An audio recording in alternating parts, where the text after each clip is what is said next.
Unknown caller.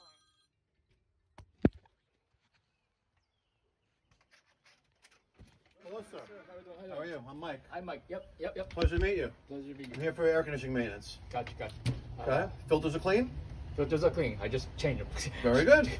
All right, so I'll be on the outside unit. Oh, the outside unit. Just okay. set it to 60 thermostat, set it to cool, and check outside. Okay. Do you need to take a look at the air handler? Probably not, but we'll see what I see outside. Okay, gotcha. I don't know if to close the blinds, just in case, you know. Yeah. Oh, one last question.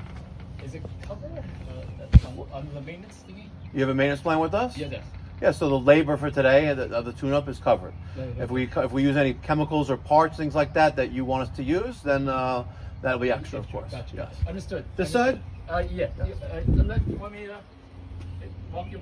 If you want, sure. Okay. Yeah.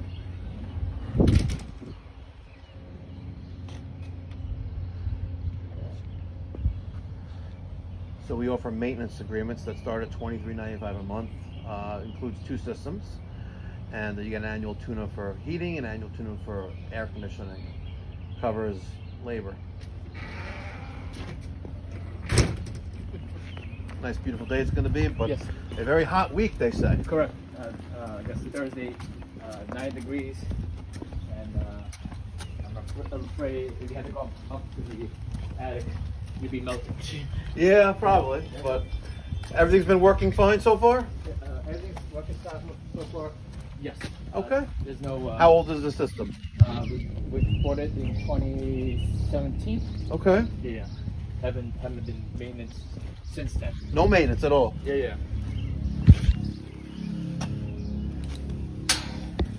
Well, everything looks fairly clean. And you have a hose, that hose faucet works? Yes. Okay, so the coil looks fairly clean. I would just use regular water to clean the coil, but if you want, we can use chemicals as well. I don't advise using it every year, but if it's never been washed, in 18, 19, 20, 21, 22, 23, 24, if it hasn't been washed in 7 years, you may want to. Yeah. Extra, right? It doesn't, it's a little bit extra. It doesn't hurt to do it, but you see all the dirt come off. Correct. I see some of these coils, it looks like they're covered in fur. I call them fur coats, but this looks pretty good. Yeah. So, I'll start outside and... Okay, cool. Okay. Thank you, sir. You're welcome. Yeah. All right, I got everything set up that I need to do maintenance on this outdoor unit. I got my tool bag out of the way. A listing of what I have in this tool bag is in the description box down below. I got my new Calgon spray gun, foam gun with the new Calgon Embroidered in it. Just enough for 1 condensing coil. I removed the access panel by removing the screw here, screw there, and loosened up that one and that one, exposing the electrical compartment. I'm just doing a visual observation before I get all into it. Got a little bit of dust and cobwebs there. I'll use my Milwaukee M18 leaf blower to air blow all that out. And let's check the capacitor and the resistance on the contactor after I kill power to the unit at the disconnect panel. All right, now the power is disconnected at the disconnect panel. You notice, and I can't see the wiring because it's behind this little plastic cover. So I'm actually going to physically check with the voltmeter, make sure there's no power there. If I saw that there was no cross connection, like there isn't here, then probably not a bad idea to check anyway, but we're going to use our voltmeter and check for power at L1 to ground, L2 to ground, then L1 to L2. Make sure there's no power here. All right, L1 to L2, nothing. L1 to ground, also nothing. And L2 to ground, also nothing. So we know we got no power there and it's safe to proceed. Discharge the capacitor. Okay, taking my needle nose and touching terminals together. Let's remove our wiring from the top of our dual capacitor. All but the leverage, just like that. Everything is off to the side. What's nice about these newer carriers is that the terminals and the wiring are all color coordinated. Let's go to read capacitance and let's see what we get. Let me move this over here so we can see it a little bit better. Come on, don't let me down. There we go. All right, 1 probe is on common. Let's go to Herm. We have 43.3. Let's go to fan. And we have 7.5. And our dual capacitor is a 45/5. So let's go back to that Herm again. 43.2. So slightly under where it needs to be. We'll discuss with the homeowner possibly replacing this preventatively. So on that first hot day of the year, which will be this year and tomorrow, Wednesday and Thursday, would hate to come back here to replace the dual capacitor after we just did maintenance. But it's their call. Make them aware of it. It's their responsibility if they don't want to do it. You know what I mean? So if you make them aware of it and they choose not to, and then a week later, a month later, a year later, it dies, and it takes like the condenser fan motor out with it, that's on them. It's not on you. You know, you made them aware, and they made the educated decision not to do it. So that's all good. Let's put these wires back on for right now. Our brown wire to our fan and our yellow wire to our common. Now let's remove this wire for our 24-volt coil. There we go. And the other side. Now, I know there's no active call for cooling right now, but you still want to exercise caution, make sure nothing grounds out, and you have to replace a fuse in the attic. All right, let's test our resistance. There we go. Let's test our resistance on a coil. One there, and another one-handedly. We get 14. So we have a good 24-volt coil on our contactor. Perfect. All right, so I removed the top of the condensing unit that holds the condenser fan motor. Taking a look at the bottom of it.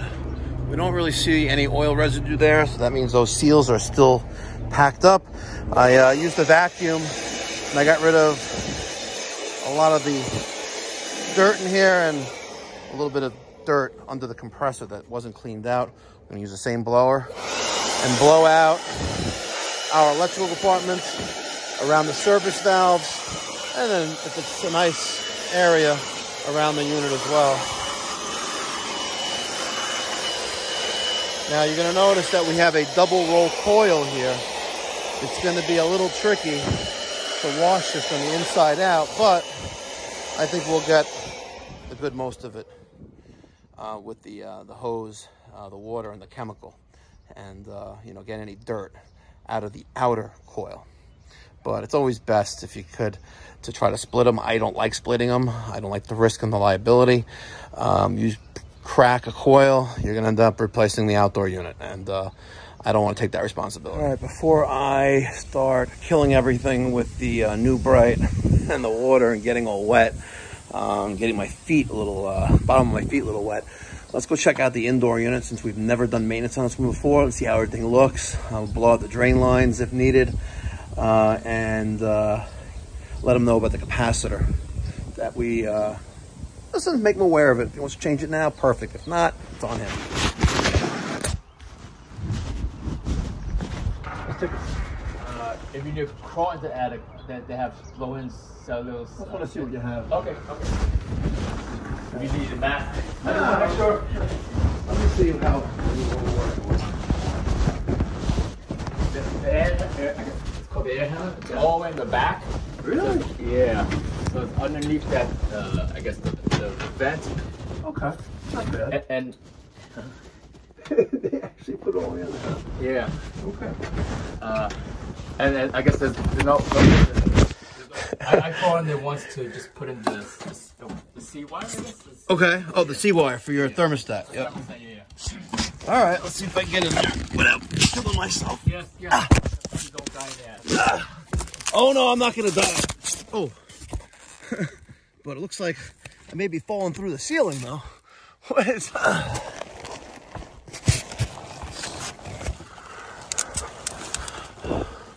Oh, it's right here. Okay. And we have a light. All right. Interesting. Very nice. So there goes our drains.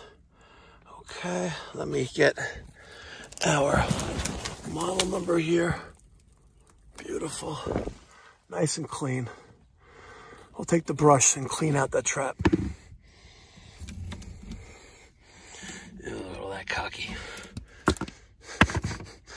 Gotta love cocky. Come on, get back on there. All right.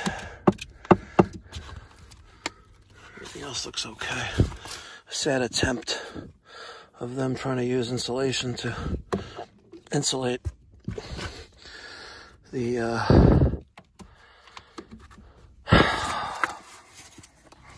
vapor line there. God, this is not. Let me put this back in here for the next guy. Okay, and let's get back out of here. I've seen some weird stuff, but I've never seen one like this before. Damn.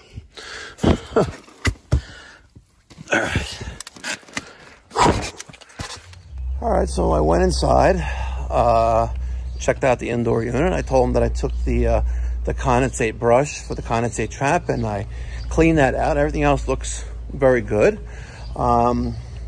Referring to the outdoor unit, I said I checked everything out. You know, you have a dual capacitor that's slightly under its rated value. I suggest we change it, only because I don't want to come here in the hottest day of the year to replace it, and its cost is X.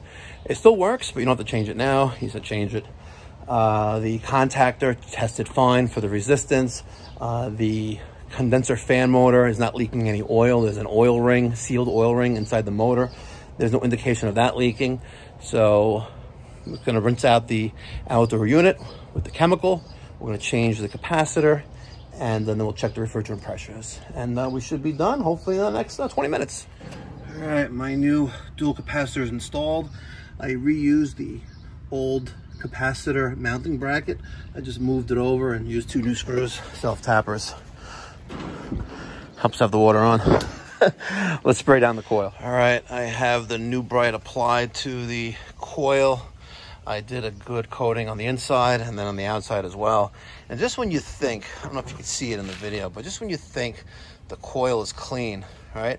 Look at all of that dirt just running off the condensing coil. Look at it. See how clear it is over there? Look how dirty it is here. Just when you think you have a very clean coil, just by looking at it, you'll be fooled every single time. While this is eating, I rinsed out my coil gun. I'm holding this. I filled that with water. I rinsed it out a couple times. Now I'm just cycling it through. We're going to empty out this entire content of the water in the canister. And when that's done, then we'll start the rinsing process of this condensing coil. Otherwise, if you don't do it, you're going to be dead next time you need to use it. All right, that's thoroughly rinsed. Now you can really see the dirt. I haven't even rinsed it off yet. Now you can really see the dirt without the little foam, you know, thingy's gone, foam balls. And we're dirty. We're dirty. So let's start with the side closest to the house. Okay, and let's see what we get out of here. And see, if you have a good water pressure, you will get through both rows of coils. See, and I'm proving it right now. If you have a good enough water pressure, right, you will get through both rows of coils. And now we're just giving a very good rinse. And we're going to thoroughly rinse this. Thoroughly. Coil needs to be absolutely clear of the new bright.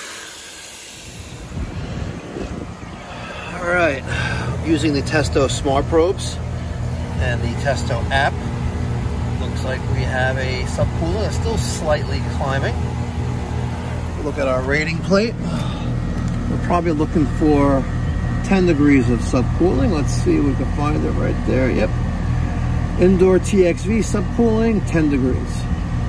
There's all of our model information that we need. And we are still slightly climbing. Now, plus or minus a couple degrees is okay. Some of you guys use this method. Some of you guys use analog, digital manifold, refrigeration manifold. Some use an analog, you know, with the two dials and the needle that goes back and forth. Some guys use Measure Quick. I've been using the Testo Smart Probes app for a number of years now. This is my second set of Smart Probes. The previous set did not have that little angled piece right there, and it became very difficult on some systems, like those reams, to connect the Smart Probes without having an adapter. Like I have here, the angle adapter, for example. I think they're still in there. Are they in there? Yeah, see? We had that. We had this. This is for mini split systems.